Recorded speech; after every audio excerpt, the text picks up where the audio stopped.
ป้อมปราการหลวงศตวรรษที่11ซื้อตั๋วคนละ 70,000 บาทเงินสดเท่านั้นใช้การ์ดไม่ได้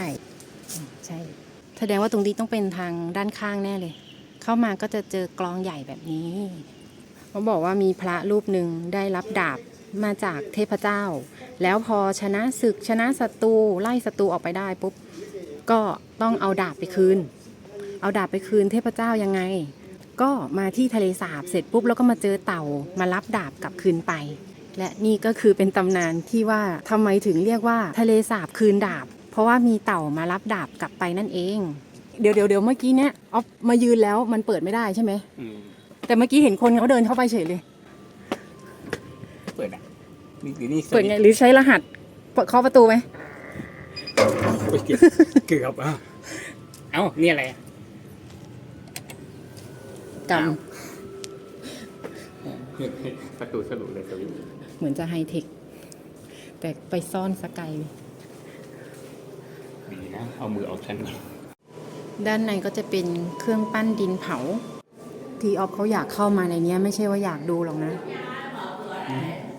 มีแอร์ไงแต่ไม่ค่อยเย็นว่ะจริงๆแล้วเขาไม่ได้โชว์เครื่องปั้นดินเผาหรอกจุดประสงค์ก็คือเป็นห้องนั่งตากแอร์แล้วก็โชว์ของเก่าอันนี้อายุ700 ปีดูหน้าตาเด็กๆมากเลยอ่ะไม่น่าจะใช่ปริญญาน่าจะเป็นม.ต้นตรงนั้นจะเป็น exhibition ในร่มแล้วก็ตรงนี้ก็คือซิตาเดลชั้น2ตรงนั้นเดี๋ยวเราจะขึ้นไปตรงนี้กันส่วนด้านนอกก็คือจะมีทาวเวอร์ตรงนั้นบันไดดอกบัวตรงนั้นเป็นตึกร้างเนาะอันนี้เขาเรียกว่าป้อมต้องห้ามมันเป็นป้อมที่สร้างขึ้นในสมัย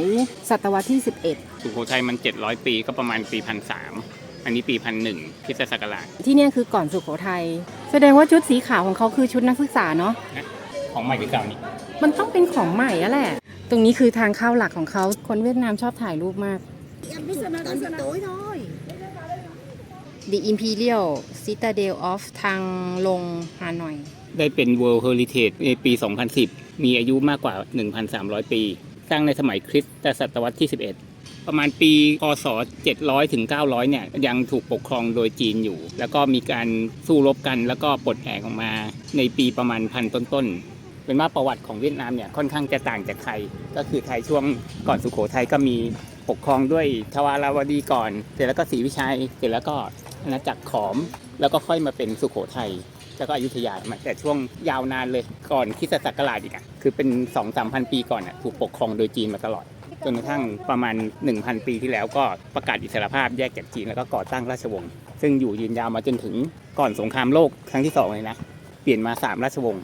ดูประวัติศาสตร์เขายิ่งใหญ่จังเลยเอาว่ารากฐานนะที่เวียดนามชนะหมดเลยทั้งชนะญี่ปุ่นชนะอเมริกาฝรั่งเศสเพราะว่าตอนเขาก่อตั้งราชวงศ์เขาเคยชนะมาแล้วนะคือเขาชนะจีนใช่ไหมช่วงนั้นน่าจะประมาณราชวงศ์ฮั่นใต้หรือยังไงนี่แหละแต่แล้วถัดมาเขาก็ชนะมองโกอีกแล้วอ๊อฟคิดว่านะมันอาจจะเกี่ยวข้องกันก็ได้ว่ามองโกเนี่ยแผ่อำนาจไปทั่วโลกใช่ไหมจริงๆแล้วตอนนั้นเรายังไม่มีสุโขทัยเลยนะถ้าเวียดนามไม่ได้สกัดมองโกไว้ได้ก่อนเนี่ยนะมองโกอาจจะยึดเวียดนามเสร็จแล้วก็แผ่มาจนถึงแถวที่เป็นประเทศไทยอาจจะไม่มีสุโขทัยแล้วก็ได้แต่นี่คือเวียดนามสกัดไว้ได้ก่อนมองโกเลยไม่แผ่ลงมาไงมองโกตอนนั้นยึดจีนได้แล้วก็คือมีเวียดนามมากั้นให้เราใช่มองโกยึดจีนเป็นราชวงศ์หยวนเสร็จแล้วก็แผ่อำนาจลงมาแต่ว่าโดนเวียดนามสกัดไว้ได้ก่อนก็เลยไม่แผ่ลงมาอีกคือตอนพวกเราไปรัสเซียเราก็เห็นประวัติของมองโกนะอ๊อฟยังแปลกใจว่ามองโกเนี่ยยึดไว้ได้หมดเลยนะกุบไลข่านจริงๆเจงกิสข่านก่อนทุกคนเคยได้ยินแล้วก็ลูกหลานของเจงกิสข่านเนี่ยเหมือนว่าแยกย้ายกันไปยึดไปทั่วโลกเลยนะส่วนกุบไลข่านซึ่งเราอาจจะเคยได้ยินเนี่ยมายึดจีนเป็นราชวงศ์หยวนแต่ลูกหลานคนอื่นก็ไปยึดคนอื่นทางเหนือคือยึดรัสเซียหมดเลยที่เคยเป็นโซเวียตยึดหมดเลยคาซัคอุซเบกิสอะไรเงี้ยไปจนถึงยุโรปเซนต์ปีเตอร์มอสโกเลยโดนหมดจนถึงออสเตรียเลยแต่ตอนนั้นออสเตรียเป็นราชวงศ์ฮับสบูร์กมันกำลังยิ่งใหญ่มากก็เลยสกัดไว้ได้ก่อนเลยไม่ได้ยึดยุโรปนั่นคือทางตะวันตกแต่ทางใต้อ๊อฟยังสงสัยอยู่เลยว่าแถบประเทศเราพม่าลาวเขมรทำไมไม่โดนเพราะว่ามีพรมแดนธรรมชาติเหรอหรือว่าเป็นเพราะเขาขี้เกียจลงมาแล้วทั้งที่มันใกล้ศูนย์กลางของเขาก็คือจีนมากกว่าอีกใช่ไหมก็เลยเดาจากที่เวียดนามสามารถสกัดมองโกได้ก็เลยสงสัยเป็นเพราะเหตุนี้เลยไม่ลงมาอย่างเงี้ยเพราะว่าเอาเข้าจริงราชวงศ์หยวนก็อยู่ไม่นานนะประมาณไม่ถึง100 ปีก็ล่มแล้วอะไรเงี้ยคือยึดได้เร็วแต่ปกครองไม่เป็นก็เลยจบเร็วนี่เป็นฮานอยเมื่อ150 ปีที่แล้ว นี่คือตรงที่เราเดินอยู่แน่เลยพระราชวังตั้งหลงแล้วก็รอบๆก็ยังเป็นเมืองเล็กๆเกษตรกรรมอะไรอยู่เลย ให้ทายว่านี้คืออะไร กล้องดูดาว สปีกเกอร์ โทรโขง มันทะลุได้ เขาทำพิพิธภัณฑ์ได้อินเตอร์มากเลยอะเหมือนอยู่ต่างประเทศเลยลืมไปนี่อยู่ต่างประเทศ ดูเหมือนว่าในเนี้ยเขาจะพูดประวัติศาสตร์เวียดนามน่าจะโอเคนะเราก็เลยจะเริ่มต้นจากตรงนี้ก็อย่างที่บอกว่าพื้นที่ที่เป็นเวียดนามเนี่ยมีการปกครองโดยจีนมานานแล้วแต่ว่าเริ่มต้นก็คือปีคศประมาณ680เนี่ยก็มีราชวงศ์อยู่2ราชวงศ์แต่ว่าจุดสำคัญจริงๆคือคศนะ1010ราชวงศ์ที่ยิ่งใหญ่ที่สุดราชวงศ์หนึ่งของเวียดนามก็คือราชวงศ์ลีนำโดยจักรพรรดิองค์แรกก็คือลีไทโตมีคำว่าไทยด้วยนะก็คือก่อตั้งราชวงศ์ลีในปี1010แล้วก็ราชวงศ์นี้อยู่มาอีกถึงปี1225ก็คือประมาณ200ปีก็คือได้สร้างป้อมปราการก็คือตรงที่เรายืนอยู่เนี่ยมีการระดมบัณฑิตจากทั่วทุกสารทิศมาช่วยพัฒนาประเทศแต่ในช่วงเดียวกันนั้นก็คือมีการทำสงครามกับราชวงศ์ซ่งของจีนด้วยก็คือเป็นสงครามประกาศอิสรภาพฉะนั้นเวียดนามเป็นอิสรภาพจากจีนจริงๆก็คือในช่วงเวลานี้กับราชวงศ์ซ่งชื่อวังเนี่ยชื่อถางหลงใช่ไหมหลงนี่แปลว่ามังกรในภาษาจีนจริงๆด้วยเกิดมาจากว่าคิงลีไทโตเนี่ยนะล่องเรืออยู่ในแม่น้ำเห็นมังกรทองเลยตั้งชื่อวังเนี่ยว่าถางหลงก็คือแปลว่ามังกรทองหรือ Golden Dragon เป็น Family Tree ของราชวงศ์ลีคิงทั้งหมด9พระองค์ตั้งแต่ข้างบนสุดมาทางซ้ายก่อนเสร็จแล้วก็ไปทางขวาแล้วก็ลงมาจนถึงขวาล่างสุดนี่เป็นเขาเรียกว่าอะไรนะพระบรมราชานุสาวรีย์คิงลีไทโตราชวงศ์ที่2ก็คือราชวงศ์ตรังจากอีกจุดหนึ่งเขาบอกมาว่าราชวงศ์ลีเนี่ยก็คือองค์สุดท้ายเนี่ยเป็นเอ็มเพรสคือผู้หญิงแล้วก็เหมือนมาปกครองร่วมกันกับสามีก็คือนามสกุลตรังนี่แหละไปมาก็เปลี่ยนเป็นราชวงศ์จันทร์เฉยเลยไม่ได้มีการรัฐประหารอะไรทั้งสิ้นแหละเพราะว่าองค์สุดท้ายของลีก็คือเป็นผู้หญิงไงแล้วทีนี้สงครามกับมองโกเนี่ยเกิดขึ้นในช่วงราชวงศ์จันทร์นี่แหละก็คืออีก20กว่าปีถัดมา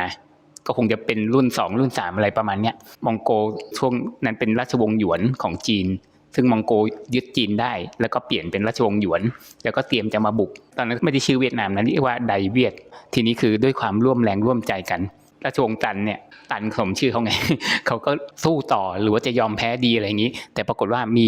Commander in Chief ตันหุงเดาน่าจะเป็นนายพลเขาบอกว่าพระองค์ท่านได้โปรดฆ่าฉันก่อนถ้าเกิดท่านจะยอมแพ้คือข้ามศพฉันไปก่อนถ้าเกิดว่าจะยอมแพ้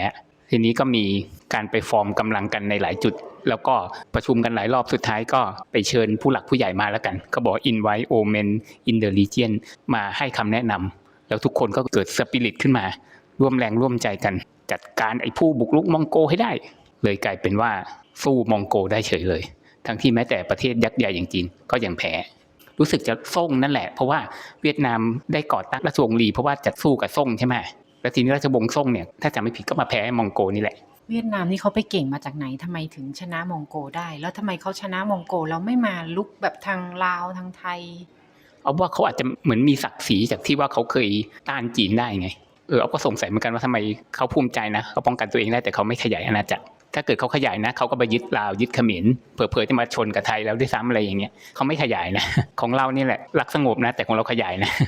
มีชื่อคำว่าไทยอยู่ทุกชื่อในคิงเลยนะเป็นเพราะว่าไทยเนี่ยแปลว่าแบบเหมือนเกรทอะไรอย่างเงี้ยก็เป็นธรรมดาของราชวงศ์ใหม่ที่กษัตริย์ที่ยิ่งใหญ่ที่สุดมักจะเป็นองค์แรกและก็ถัดมาน่าจะเป็นองค์สัก3หรือ5ใช่ไหมแต่ของราชวงศ์จันทร์เนี่ยกษัตริย์ที่ยิ่งใหญ่ที่สุดองค์หนึ่งก็คือองค์ที่3 Third King เพราะว่าเป็นคนที่ต้านมองโกได้ก็คือตรันหงานตงในปี1279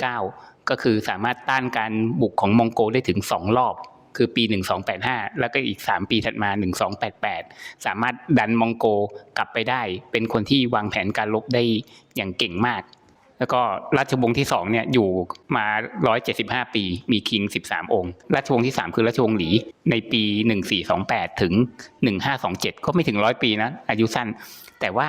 เวียดนามสามารถต้านการบุกของจีนได้อีกรอบนึงเป็นรอบที่3เลยนะก็คือสมัยราชวงศ์หมิงเป็นราชวงศ์ที่ยิ่งใหญ่ราชวงศ์นึงของจีนใช่ไหมอาจจะตอนท้ายของราชวงศ์ที่2อ่ะของเวียดนามอ่ะอาจจะอ่อนแอเลยโดนหมิงบุกได้แล้วทีนี้ก็คือมีคนที่ขับไล่หมิงกลับไปได้แล้วก็ตั้งตนเป็นราชวงศ์ที่3คิงองค์แรกของราชวงศ์ที่3ก็คือหลีลอยซึ่งมาจากตระกูลทหารชั้นสูงของราชวงศ์ที่แล้วอยู่แล้ว ทหารมาหลายชั่วอายุคนแล้วพอราชวงศ์ที่2ก็คืออาจจะล่มไปเพราะว่าโดนราชวงศ์หมิงของจีนบุกใช่ไหมอันนี้เขาก็โต้กลับแล้วก็ขับไล่ไปได้ปุ๊บก็ตั้งตนเป็นคิงในราชวงศ์ใหม่เลยราชวงศ์ที่3เนี่ยประมาณ100 ปีนะมีคิงถึง11 พระองค์ละไม่ถึง10 ปีต่อมาราชวงศ์ที่4ราชวงศ์MAC นะปกครองเวียดนามอยู่ประมาณ150 ปีมีกษัตริย์อยู่5 พระองค์ราชวงศ์ที่5ก็คือการกลับมาอีกครั้งหนึ่งของราชวงศ์หลีคือราชวงศ์ที่3ซึ่งอาจจะพลาดพลั้งไปตอนช่วงราชวงศ์มักยึดครองใช่ป่ะกลับมาอีกครั้งหนึ่งแล้วก็อยู่ไปอีก200 กว่าปีก็คือเป็นราชวงศ์รองสุดท้ายมีทางเข้าตรงนี้ด้วย historical relics entrance ชื่อเดิมของฮานอยชื่อว่าบักตันโอ้เขาขึ้นไปข้างบนได้ด้วยโอ้โหมีมันชันเนี่ยที่นี่มีอะไรให้ดูเยอะเลยเนาะไม่รู้เราจะขึ้นมาทำไมนะว่าไหมก่อนหน้านี้ที่สงสัยว่าเวียดนามสามารถป้องกันจีนได้ถึง3 รอบใช่ไหมคือไม่ใช่จีนทุกรอบเลยซ้ำรอบแรกก็ซ่งรอบ2ก็มองโกที่มาเป็นราชวงศ์อยู่นะแล้วรอบ3ก็ราชวงศ์หมีอีก3ราชวงศ์ของจีนเก่งขนาดเนี้ย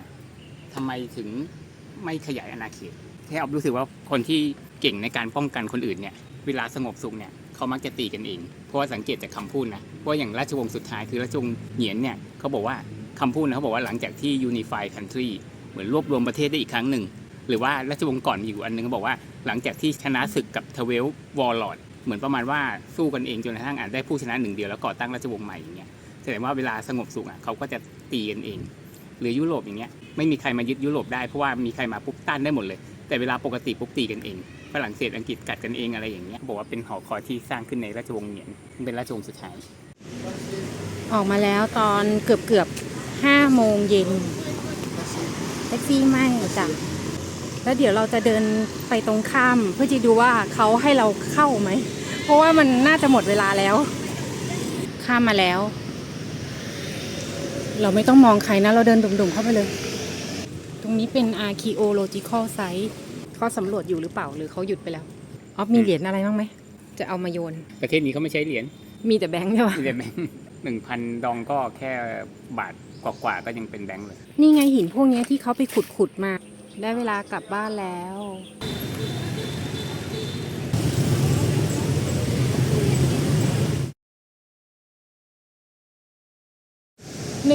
146คันนี้แหละเก็บตังค์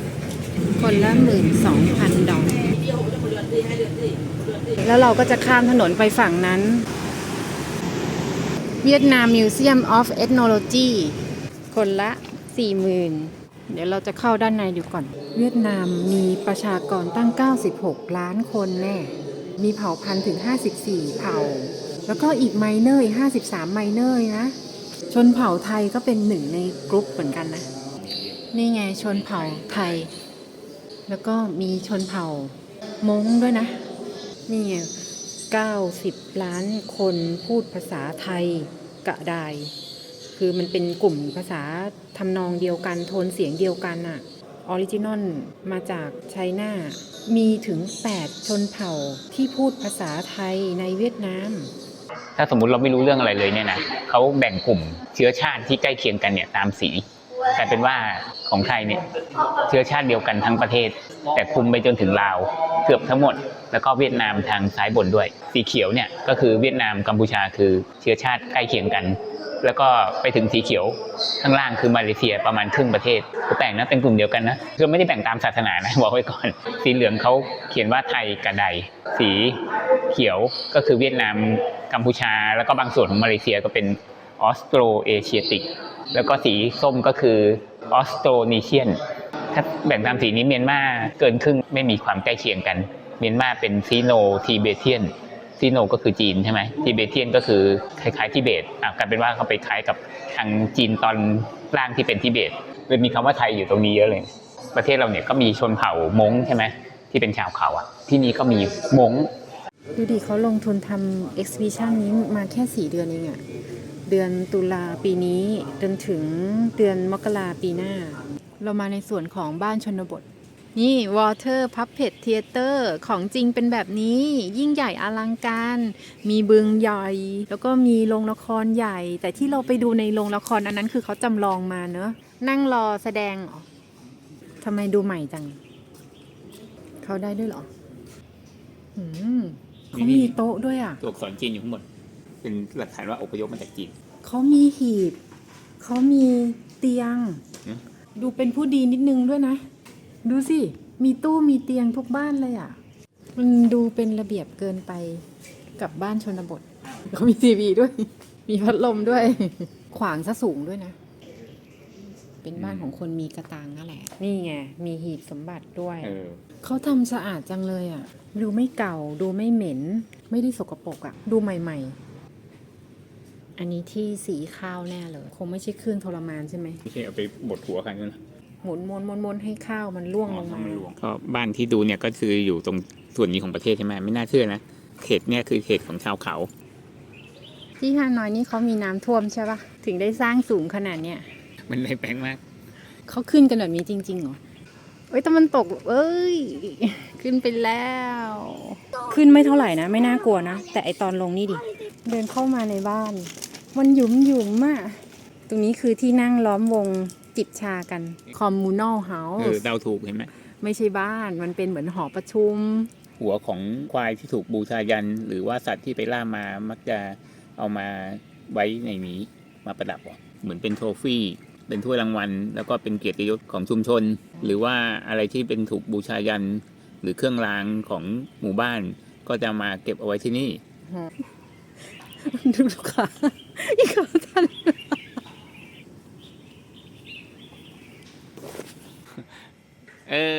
ค่อยๆช้าๆช้า จังอุ้ยเดี๋ยวนะ มันเป็นรูปนมไหมอ่ะ ๆว่ะต้องจับนะ ทำอะไรอ่ะ เอามันต้องจับนะ โต๊ะใหญ่ทำไมเก้าอี้เตี้ยจังโต๊ะกับเก้าอี้มันไม่ค่อยสมสัดส่วนกันเลยอ่ะ เอ๊ะหรือว่าเขากำลังทำโฮสเทลวะ ห้องนอนโฮสเทล เป็นโรงครัวอะไรอย่างเงี้ย นี่ไงไว้เก็บน้ำ ทำไมพวกบ้านพวกนี้เขาต้องยกสูง ไม่ได้กันน้ำท่วมนะ กันอะไร สัตว์ กัน ป่า สัตว์ป่าใช่ private space ว่ะ for bedroom food preparation and storage ก็คือสรุปว่าเป็นบ้านแบบครอบครัวใหญ่ อยู่กันประมาณ16 คน อันนี้เป็นบ้านของครอบครัวใหญ่ มีศูนย์ประชุมของหมู่บ้านคืออันนี้ทางขวานี่แหละ ทางขวานี่ที่ว่าน่าจะเป็นอาบอบนวดว่ะ หรือโรงคลอดทุกบ้านนี่ไม่ได้มาจากที่เดียวกันนะ อันนี้ประมาณทางใต้นะ ไม่มีทางเข้าอ่ะ ครับ หรือว่าเป็น ต้อง โรงเลี้ยงไก่ มันไม่ใช่บ้านละมั้งอะไรอย่างเงี้ย มันเตี้ยจะตายใครจะไปอยู่บ้านแบบนี้มันเหมือนเต็นท์มากกว่า แล้วตุ๊กตาพวกนี้ก็ติดเอาไว้ไม่ให้แบบสัตว์อื่นเข้ามา เนี่ย กลัวไงสัตว์อื่นกลัว ไม่มีทางเข้าเลยอ่ะ ตรงนี้ก็เป็นบ้านอีกหลังหนึ่ง ใช้งานอยู่เลยเนี่ย มีส้มโอ จริงด้วย มันมีเงิน มี วาง เงิน นี่ วางด้วย ห้องนั้นเป็นห้องรปภ เมื่อกี้เห็นรปภเดินเข้าไป อืม จริง ๆ อันนี้ดูเปลเด็กๆอุ้ยน่ารักนะ เป็นเด็กแล้วมีเขาใส่ปลา ใส่ปลา อันนี้เป็นบ้านมง อันนี้เลี้ยงสัตว์แน่นอน สร้างปี 1984 เหมือนบ้านที่ถูกเกลียของลูกๆออกไปหมดแล้ว นี่ไง ถ้าเกิดว่าเป็นบ้านชาวบ้านธรรมดา มันจะเป็นแคร่แบบนี้ใช่ป่ะ ออฟลองมาดูสิ่งนี้นะ แล้วให้ออฟเดาว่ามันคืออะไร ห้องส้วมเหรอ เขาอาจจะเอาไว้เก็บปลาเปล่าทำทีเดียวกินกันทั้งวันเนอะแสดงว่าบันไดแบบเนี้ยเขาตัดต้นไม้มาต้นใหญ่ๆเลยไง ฝานแล้วก็มาพาดปึ้ง น้ำมันไหลมาตามท่อนี้ปุ๊บ มันคือเครื่องอัตโนมัติในการตำข้าว นี่ไงพอน้ำมันเติมมาเต็มแล้วปุ๊บมันก็ยกขึ้นมาแล้ว แล้วก็ตำปึ้ง เข้าไปบ้านน้อย ไม่ใช่บ้านแฮะ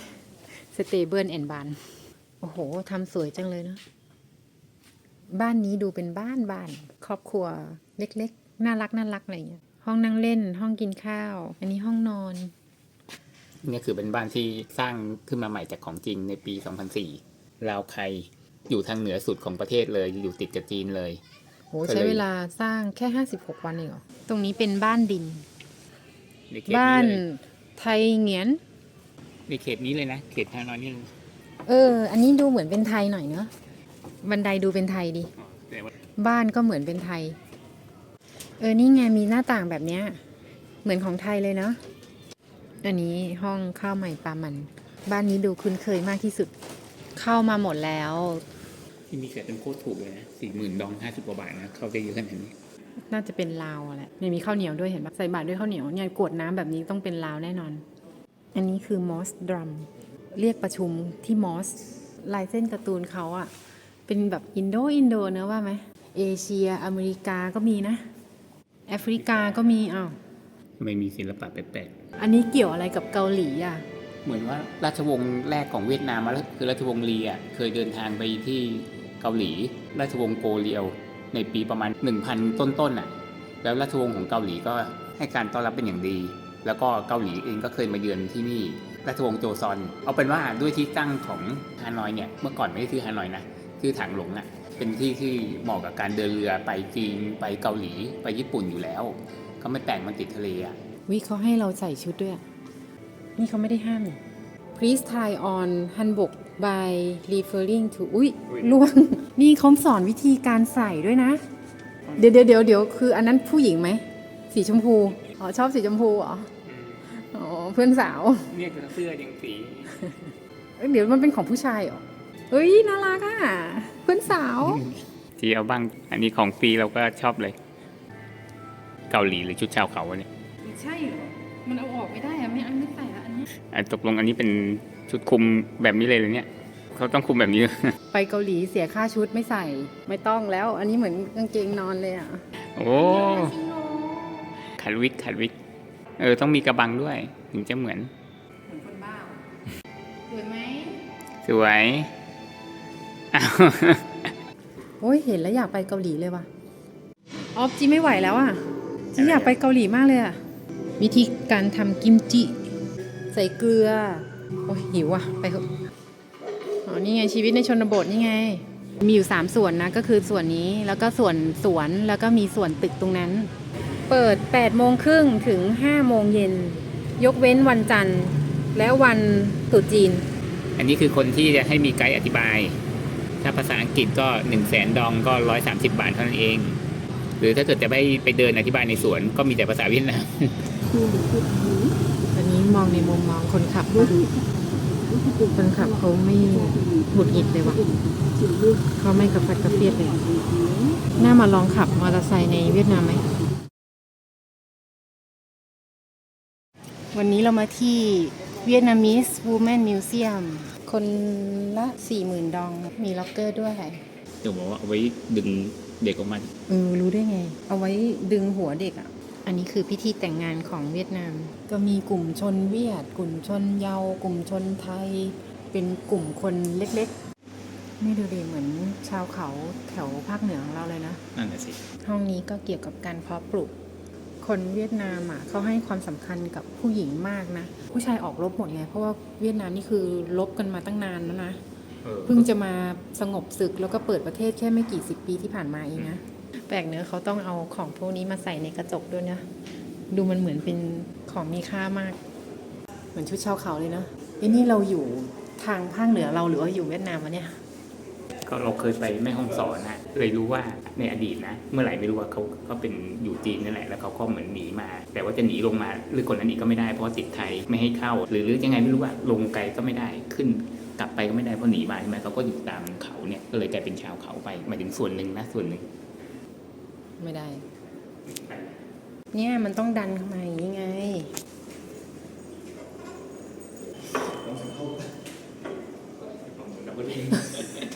Strongly. If you're smooth, it's really difficult. เห็นไหม Worshipping Mother Goddess Pure Heart Beauty and Joy Mother Goddess Worship อ่ะก็คือมเหสีเทพ เหมือนคนเวียดนามอ่ะเขานับถือเพศแม่ถึงขั้นนับถือเป็นเทพเจ้าที่เป็นผู้หญิงเลยอย่างเงี้ยเหมือนให้ความสำคัญกับผู้หญิงมากๆ ปกติเราจะคุ้นเคยว่ารูปปั้นนี้ต้องเป็นเพศชายใช่ไหมจริงๆคืออันนี้คือมาเธอร์นะ Heroic Mother of เวียดนามนะก็คือเป็นผู้หญิงที่สูญเสียสามีกับลูกในระหว่างสงครามที่รวมเวียดนามใต้กับเหนือเข้าด้วยกันนะ ในปี 1994 เนี่ยก็มีการยกย่องแล้วก็ผู้หญิงประมาณ 50,000 คนได้รับสมญานามมั้งเอาเป็นว่าเป็น Hero of Popular Armed Force ก็คือได้รับการชดเชยอาจจะเป็นที่พักหรือว่าเป็นเงินบำนาญคิดว่าที่มันเป็นปี 1994เพราะว่าเขามีการมาลำลึกย้อนหลังเพราะสงครามเวียดนามก็น่าจะจบไปตั้งแต่ก่อนหน้านั้นแล้วใช่ไหมผู้หญิงที่สูญเสียสามีกับลูกไปเนี่ยส่วนใหญ่ก็ต้องอายุมากแล้วณตอนนั้นก็เลยมีแต่รูปภาพที่อาจจะเป็นผู้หญิงที่ชรามากแต่ตอนที่สูญเสียลูกกับสามีอาจจะอายุน้อยกว่านี้สัก10 กว่า 20 ปี อันนี้ก็เป็นโซ่ที่เอาไว้ล่ามแม่ชีที่ประท้วงแม่ชีทั้ง 8 ผู้หญิงยิ่งมีความสำคัญกับเวียดนามมากขึ้นไปอีกเพราะว่าเป็นแรงสนับสนุนอย่างมากเลยที่จะทำให้เวียดนามเนี่ยเอาชนะอเมริกาได้ในปี 1965 เมื่ออเมริกันเนี่ยเข้ามาทำสงครามในเวียดนามใช่ไหมผู้ชายถูกส่งไปแนวหน้าแต่ว่าผู้หญิงเนี่ยทำทุกอย่างหลังบ้านแต่ว่าไม่ใช่แค่นั้นผู้หญิงทำหน้าที่มากกว่านั้นหลักๆเลยก็คือทั้งผลิตทั้งสู้แล้วก็ทั้งดูแลครอบครัวเนี่ยมีคำว่า combat ด้วยใช่ไหมนี่คือจุดสำคัญเลยเพราะว่าตอนนั้นน่าจะเป็นเวียดนามเหนือนะที่โดนอเมริกาโจมตีก็คืออเมริกากับฝรั่งเศสเนี่ยยึดทางใต้อยู่คือยึดนะไม่ใช่ว่าทางใต้เขาอยากจะลบกันเหนือนะเป็นเพราะว่าเขาหาว่าเหนือเป็นคอมมิวนิสต์เนี่ยใช่ไหมก็ยึดทางใต้ไว้ผู้หญิงเป็นล้านคนเลยเนี่ยเป็นอาสาสมัครร่วมสู้รบเป็นทหารด้วยนะผู้หญิงก็เป็นทหารนะเวียดนามนะทำให้เวียดนามเนี่ยยิงเครื่องบิน 4,200 ลำทำลายเรือได้271 ลำเรือสู้รบนะไม่ใช่เรือธรรมดานะแล้วก็สามารถขังนักบินนะไม่ใช่ทหารนักบินอเมริกันได้ถึง472 คนก็คือสุดท้ายแล้วทั้งฝรั่งเศสแล้วก็อเมริกันก็ยอมเซ็นสัญญาที่ปารีสให้สามารถรวมเวียดนามเหนือกับใต้ได้ในปี 1975 เมื่อกี้เราพูดถึง 1994 ใช่ไหม20 ปีถัดมาก็เลยมีการยกย่องเชิดชูอย่างเป็นทางการแต่จริงๆณเวลานั้นน่ะผู้หญิงประมาณเยอะก็แล้วกันได้เหรียญกล้าหาญจากลุงโฮในตอนจบสงครามด้วยของที่อื่นเนี่ยอาจจะไม่ได้พูดถึงบทบาทผู้หญิงมากนักแล้วก็ไม่ได้ให้ผู้หญิงมาช่วยอันนี้เขาคงไม่ได้บังคับหรอกใช่ไหมแต่เขาเหมือนมีความกล้าหาญมีแรงผลักดันที่จะมาช่วยสู้รบกับประเทศชาติอะไรอย่างเงี้ยเพราะผู้ชายเนี่ยบังคับอยู่แล้วต้องออกแนวหน้าใช่ไหมเวลามีสงครามแต่ว่าไม่ได้บังคับผู้หญิงเพราะว่าผู้หญิงต้องเป็นแนวหลังแต่นี่ผู้หญิงคืออาสาสมัครมาช่วยสู้ด้วยเลยเพื่อรวมประเทศคือมีบทบาทโดดเด่นมากอ่ะแสดงว่าเวียดนามจะชนะไม่ได้เลยถ้าไม่มีการร่วมแรงร่วมใจของประเทศแม่ด้วยเนี่ยดูรูปนี้ดิผู้หญิงจับปืนสู้ด้วยเลยอ่ะหลังสงครามเวียดนามแล้วผู้หญิงก็มีบทบาทสำคัญในเวียดนามส่วนตรงนี้เป็นแฟชั่นเครื่องแต่งกายดูชุดนี้สิสวยจังเลยนะมีชุดแบบโพกหัวด้วยเนาะแต่เขาก็ไม่ได้บอกว่าเป็นมุสลิมนะอันนี้คือแฟชั่นความสวยของชาวเหนือของเวียดนามนี่เขาไม่ได้โดนถอนใช่ไหมเนี่ยก็คือการเอายางไม้อ่ะมาผสมกันเสร็จปุ๊บแล้วก็มาทาฟันให้มันสีดำเรานี่คือพยายามทำให้ฟันขาวแต่สมัยก่อนคือพยายามทำให้ฟันดำเนี่ยทำให้ดำแล้วคือสวยเอาอลูมิเนียมมาครอบฟันด้วยโอ้ชุดเขาหลายเยอะมากอ่ะเห็นว่าชนเผ่าเยอะมากคือมีหลายเผ่าใช่ปะคือที่เป็นชื่อประเทศเวียดนามเพราะว่าชนกลุ่มใหญ่ที่สุดคือชนเผ่าเวียดเนี่ยเป็นคนปกครองไงจริงๆแล้วมีเผ่าอะไรเยอะแยะมากมายคือนี่ก็เพิ่งรู้นะเนี่ยว่าชนเผ่าไทยเนี่ยก็มาจากเวียดนามนะก็คือมาจากทางเหนือของเวียดนามคืออพยพจากจีนมาพร้อมกันแล้วก็มาแตกกลุ่มกันทีหลังเผ่ามงนี่เป็นชนกลุ่มใหญ่กลุ่มหนึ่งในภาคเหนือของเวียดนามเลยนะแต่จริงๆได้ยินว่าไทยก็มีเผ่ามงใช่ไหมเขาน่าจะเยอะขนาดเป็นประเทศได้เลยหรือเปล่านะแถบไทยก็ยังมีเพราะว่าลาวก็คงจะมีเยอะอะไรเงี้ยฮานอยก็อยู่แถวๆอยู่เนี่ยเหลืองๆอันนี้ไม่ไกลที่เสิร์ชมามงก็คือฮั่นว่ะเนี่ยมีตัว S อยู่ก็คือชาวฮั่นมงคืออพยพมาจากจีนนี่แหละแต่นานแล้วแล้วก็ชาวจีนส่วนใหญ่ก็เรียกตัวเองว่าฮั่นหมายถึงว่าถ้าไม่นับพวกแมนจูที่มาปกครองเป็นราชวงศ์ชิงช่วงหลังนะก็เป็นฮั่นหมดแล้วก็ผ้าหลายๆอย่างแล้วเหมือนทางอีสานของเราเนาะ